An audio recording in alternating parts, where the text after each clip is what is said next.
Nous avons imaginé une recette autour de la truite. La première préparation est proposée en gravlax avec une tuile de pin croustillante, une crème de chèvre frais au réfort d'Alsace, quelques pétales de betterave et de radis en pickles. Une deuxième préparation vient ensuite s'ajouter sur l'assiette.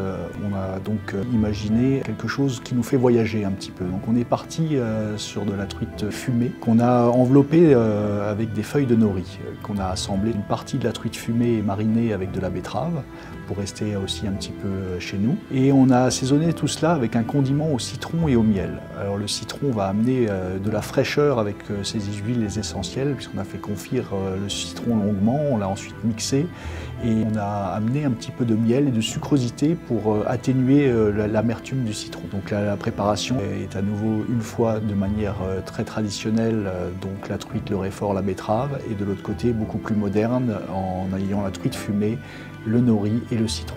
On va déguster d'abord la truite en gravlax et réfort, qui est assez fraîche, assez fine. C'est une préparation qui est relevée mais à la fois douce. Le pickles de radis de betterave vont amener de la vivacité, un petit peu d'acidité, qui vont bien se marier avec la truite en gravlax.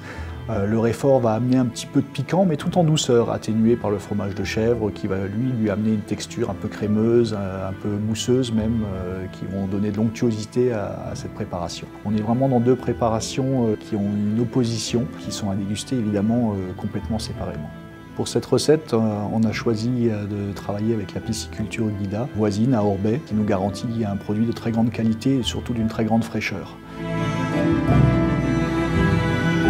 On peut imaginer sur la première préparation les petits pommiers japonais quand ils sont en fleurs au moment du printemps, avec les feuilles roses, les feuilles blanches, toutes ces couleurs qui sont très pastel, très douces, qu'on retrouve avec le pickles de radis blanc et le pickles de betterave.